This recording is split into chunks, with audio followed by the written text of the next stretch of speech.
السلام علیکم۔ کیسے ہیں آپ سب؟ امید ہے آپ سب لوگ خیریت سے ہوں گے۔ تو آج ہم آب حیات کی ایپیسوڈ 73 سٹارٹ کریں گے۔ آج کیا تاریخ ہے؟ پیڈی نے جو تاریخ بتائی وہ اس دن کی نہیں تھی جس دن اسے ہاسپٹل لایا گیا تھا۔ اس نے اپنا بیگ لے کر اس میں سے فون نکال کر اس پر کال کرنے کی کوشش کی۔ اٹینڈنٹ نے انہیں بتایا کہ ہاسپٹل کے اس حصے میں سگنلز نہیں آتے۔ وہ اس کا منہ دیکھ کر رہ گئی۔ اپنے سیل فون پر اس نے سب چیٹ ایپس اور ٹیکسٹ میسیجز چیک کر لیے تھے۔ کل سے آج تک اس میں کچھ بھی نہیں تھا۔ اس سے پہلے کہ وہ پیڈی سے کچھ پوچھتی، اس نے اسے کانگو میں ہونے والے فسادات کے بارے میں بتایا تھا اور ساتھ یہ بھی کہ ان کے گھر پر بھی حملہ کیا گیا تھا۔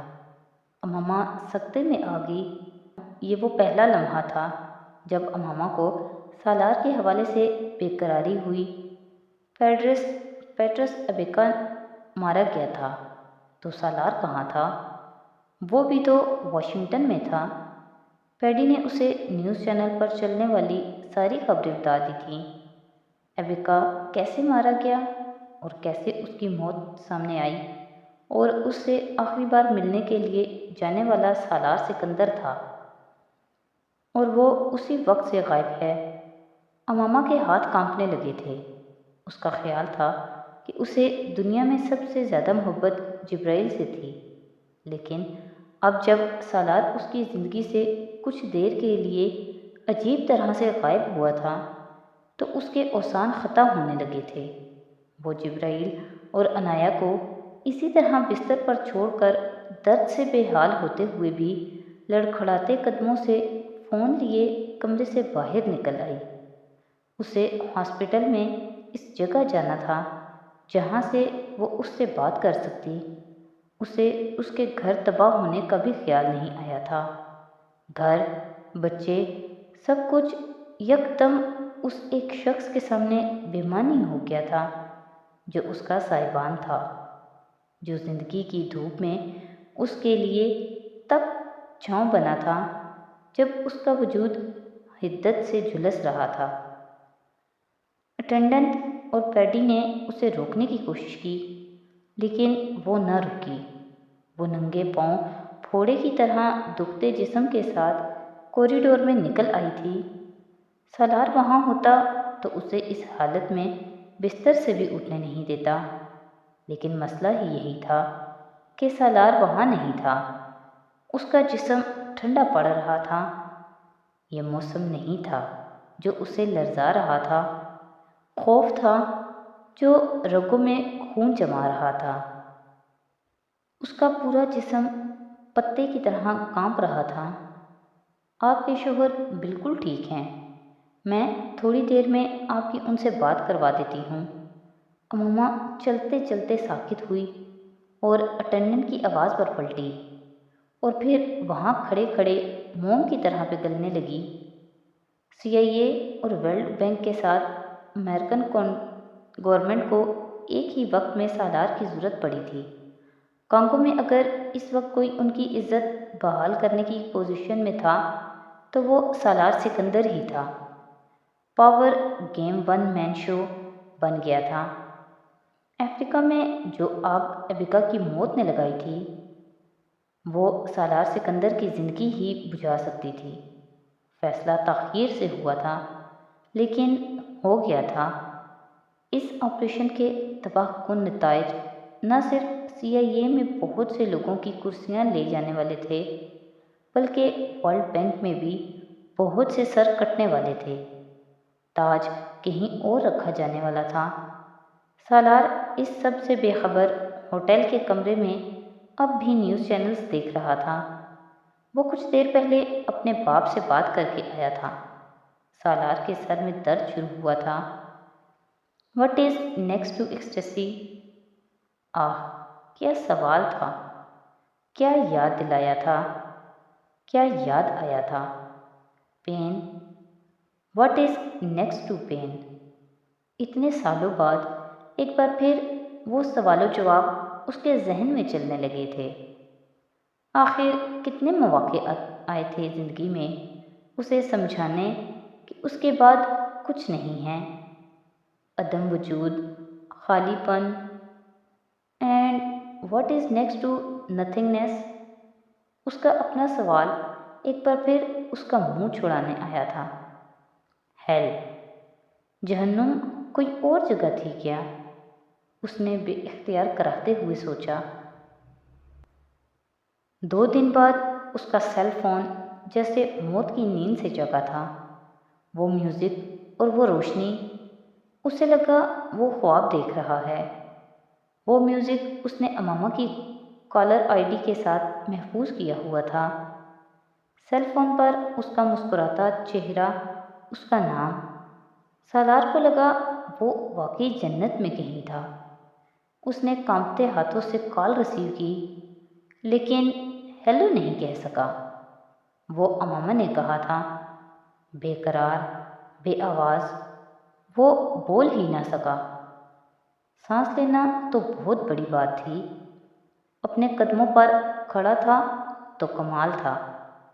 دوسری طرف سے وہ بے قرار سے اس کا نام لے رہی تھی، بار بار۔ سالار کا پورا وجود کانپنے لگا تھا۔ وہ آواز اسے ہلاک کر رہی تھی۔ کسی بنجر سوکھے پیڑ پر بارش کے بعد بہار میں پھوٹنے والی سبز کونپلوں کی طرح وہ پھوٹ پھوٹ کر رونا چاہتا تھا، لیکن اس کے سامنے رو نہیں سکتا تھا۔ وہ مرد تھا، بولنا مشکل تھا، پر بولنا ضروری تھا۔ امامہ، اس نے اپنے حلق میں پھنسے ہوئے نام کو آزاد کیا تھا۔ دوسری طرف وہ پھوٹ پھوٹ کر روئی تھی۔ وہ عورت تھی، یہ کام آسانی سے کر سکتی تھی۔ وہ بے آواز روتا رہا۔ وہ دوزخ سے گزر کر آئے تھے۔ بے آواز روتے ہوئے سالار نے اسی طرح کھڑے کھڑے اس کمرے کے درمیان میں امامہ کی ہچکیاں اور سسکیاں سنتے اپنے جوتے اتارے۔ پھر وہ گھٹنوں کے بل سجدے میں جا گرا تھا۔ کئی سال پہلے وہ ریڈ لائٹ ایریا میں امامہ کے نہ ہونے پر اسی طرح ایک طوائف کے کوٹھے پر سجدے میں جا گرا تھا۔ آج وہ امامہ کے ہونے پر سجدے میں گرا تھا۔ بے شک اللہ ہر چیز پر قادر ہے۔ وہ کن کہتا ہے اور چیزیں ہو جاتی ہیں، گمان سے آگے، بیان سے باہر۔ بے شک اللہ ہی سب سے بڑا اور طاقتور ہے۔ ہی از کیوٹ۔ جبرائیل نے حمین پر ایک نظر ڈالنے کے بعد 3 لفظوں میں بڑے محتاط اور مفصل انداز میں اپنے خاندان میں اس نئے اضافے پر تبصرہ کیا تھا۔ اس کے برعکس عنایا بڑے اشتیاق سے والہانہ انداز میں اس چھوٹے بھائی کو دیکھ رہی تھی، جس کی آمد کے بارے میں وہ مہینوں سے سن رہی تھی۔ امامہ کی باتیں سن سن کر اسے چھوٹے بھائی سے زیادہ اس پری کو دیکھنے کی دلچسپی ہو گئی تھی، جو ان کے گھر روز یہ دیکھنے آتی تھی کہ انہیں بھائی کی ضرورت تھی یا نہیں۔ وہ امامہ سے زیادہ پری کے بارے میں اشتیاق سے پوچھتی تھی۔ جبرائیل نے نہ کبھی بھائی کے بارے میں سوال کیا، نہ ہی پری کے بارے میں، کیونکہ اسے پتہ تھا ممی جھوٹ بول رہی تھی، کیونکہ نہ پریاں ہوتی ہیں، نہ بھائی کو پری نے لانا تھا۔ بھائی کو اسپتال سے آنا تھا اور اسپتال خود جانا پڑے گا، اور وہ بھی کار سے سڑک کے ذریعے، اس اسپتال میں جہاں وہ ممی کے ساتھ جاتے تھے۔ لیکن اس نے یہ معلومات صرف عنایا کے ساتھ تنہائی میں شیئر کی تھی، امامہ کے سامنے نہیں۔ کیا ممی جھوٹ بولتی ہیں؟ عنایا نے اس سے پوچھا۔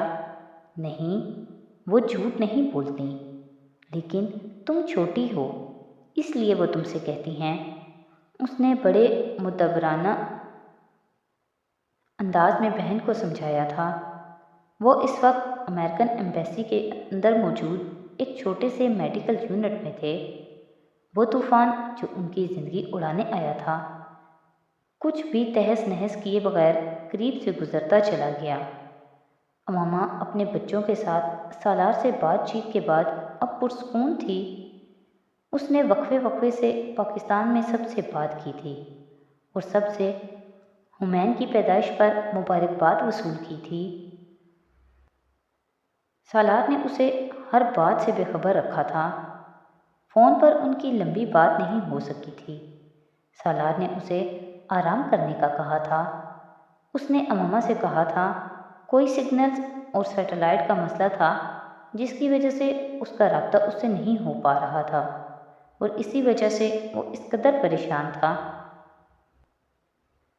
امامہ نے اس سے ایبکا کے حوالے سے بات کی تو اس نے اسے تسلی دی کہ سب ٹھیک ہے، وہ پریشان نہ ہو، اس کی زندگی کو خطرہ نہیں، وہ اس سلسلے میں پولیس سے رابطے میں ہیں۔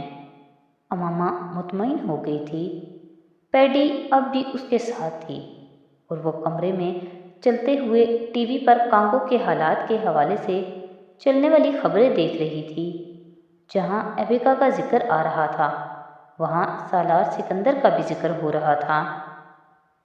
اس انٹرویو کی جھلکیاں بھی بار بار چل رہی تھیں جس میں ایبکا نے بار بار سالار کے بارے میں اچھے الفاظ میں بتایا تھا اور اس کی اور اپنی زندگی کے حوالے سے لاحق خطرات کا بھی ذکر کیا تھا۔ سالار سے بات کرنے کے بعد امامہ کی جو پریشانی ختم ہوئی تھی وہ ایک بار پھر سر اٹھانے لگی۔ وہ مصیبت میں تھا لیکن اسے کیوں بے خبر رکھ رہا تھا؟ امامہ کو اس کا احساس ہونے لگا تھا۔ وہ وہاں بیٹھ کر اس سے فون پر سوالات کرنا نہیں چاہتی تھی۔ وہ اس کے سامنے بیٹھ کر اس سے پوچھنا چاہتی تھی کہ اس کے ساتھ کیا ہو رہا ہے۔ ممی، جبرائیل نے اسے مخاطب کیا، پاپا کو کون مارنا چاہتا ہے؟ وہ اس کے سوال پر منجمد ہو گئی تھی۔ امامہ کو ٹی وی دیکھتے ہوئے اندازہ نہیں ہوا تھا کہ وہ بھی اس کے ساتھ بیٹھا ہوا وہ سب کچھ دیکھ اور سن رہا تھا۔ وہ بلا کا ذہین تھا، اپنے باپ کی طرح۔ امامہ اور سالار اس کے سامنے گفتگو میں بہت محتاط رہتے تھے۔ امامہ نے ٹی وی آف کر دی اور اب اسے ٹالنا چاہتی تھی۔ کوئی آپ کے پاپا کو نہیں مارنا چاہتا، اس نے جبرائیل کو اپنے ساتھ لگاتے ہوئے کہا۔ اللہ آپ کے پاپا کی حفاظت کر رہا ہے اور ہم سب کی بھی، وہ اسے تھپتھپاتے ہوئے بولی۔ اللہ نے پیٹرس ایبکا کی حفاظت کیوں نہیں کی؟ امامہ لاجواب ہو گئی۔ جبرائیل کے سوال اسے ہمیشہ لاجواب کر دیتے۔ وہ بحث نہیں کرتا تھا، صرف پوچھتا تھا، جواب سنتا تھا، سوچتا تھا اور خاموش ہو جاتا تھا۔ مگر امامہ سمجھ نہ پاتی کہ اس کے جواب نے اسے قائل کیا تھا یا نہیں۔ وہ بچہ گہرا تھا، اس کا احساس اسے تھا، لیکن اسے یہ اندازہ نہیں تھا کہ وہ اپنے ماں باپ کے حوالے سے بہت ساری باتیں سوچتا تھا جو وہ ان سے پوچھتا کبھی نہیں تھا۔ دیکھو، تمہارا چھوٹا بھائی کیسا لگتا ہے تمہیں؟ امامہ نے موضوع بدلنے کی کوشش کی۔ ہی از کیوٹ، اس نے جواب دیا۔ تمہارے جیسا لگتا ہے نا؟ امامہ نے اسے خوش کرنے کی کوشش کی۔ مجھے تو نہیں لگتا۔ جبرائیل کو شاید ماں کی یہ مماثلت اچھی نہیں لگی۔ اچھا، تم سے کیسے ڈیفرنٹ ہے؟ امامہ نے دلچسپی سے پوچھا۔ اس کی مونچھیں ہیں، میری تو نہیں ہیں۔ امامہ بے ساختہ ہنسی۔ وہ حمین کے چہرے اور بالائی لب پر آنے والی روئی کو دیکھ کر کہہ رہا تھا، یہ میری طرح لگتا ہے۔ عنایہ نے بڑی مدھم آواز میں اٹکتے ہوئے امامہ کو مطلع کیا۔ وہ عنایہ کی مدھم آواز پر ہنس پڑی تھی۔ وہ احتیاط کر رہی تھی کہ سویا ہوا بھائی بیدار نہ ہو جائے۔ انہیں اندازہ نہیں تھا وہ سویا ہوا بھائی نہیں، سویا ہوا جن تھا جو بیدار ہونے کے لیے اپنے باپ کی آمد کا انتظار کر رہا تھا۔ CIA نے جس بچے کو 3 ہفتے پہلے دواؤں کے اثر سے قبل از وقت دنیا میں لانے کی کوشش کی تھی اگر انہیں محمد حمین سکندر کا تعارف ہو جاتا تو وہ اس پیدائش کو کم از کم 300 سال تک روکتے۔ مستقبل سے بے خبر امامہ بڑی محبت سے اسے سوئے ہوئے دیکھ رہی تھی، جو 2 دن بعد ہی خراٹے لے رہا تھا۔ کیا یہ خراٹے لیتا ہے؟ جبرائیل نے اس کے خراٹے نوٹس کرتے ہوئے بے یقینی سے ماں کو دیکھا۔ امامہ اس کے مشاہدے پر حیران ہوئی تھی۔ جبرائیل کے احساس دلانے پر اس نے پہلی بار غور کیا تھا۔ نہیں، وہ بس گہرے سانس لے رہا ہے۔ ممی، کیا یہ آپ کا لاسٹ ہی بیبی ہے؟ سوال ڈائریکٹ آیا تھا اور سنجیدگی سے کیا گیا تھا۔ امامہ کو سمجھ نہ آیا کہ وہ ہنسے یا شرمندہ ہو۔ پیڈی ہنس پڑی تھی۔ ہاں سویٹ ہارٹ، یہ لاسٹ بیبی ہے۔ اس نے جیسے جبرائیل کو تسلی دی۔ ہم 2 بھائی اور 1 بہن ہیں۔ جبرائیل نے انگلیوں کو چھو کر گنا۔ ہاں ڈیئر، امامہ نے اس کا منہ چوم کر اسے یقین دلایا۔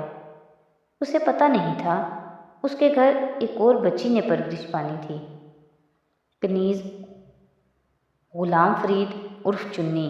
تو آج کے ایپیسوڈ یہیں پہ ختم کرتے ہیں۔ نیکسٹ ایپیسوڈ کے ساتھ کل پھر حاضر ہوں گے۔ تو اگر آپ کو میری ویڈیوز اچھی لگ رہی ہیں تو پلیز میری ویڈیوز کو لائک کریں، میرے چینل کو سبسکرائب کریں اور اپنے فیملی اور فرینڈ کے ساتھ شیئر کریں۔ بہت شکریہ۔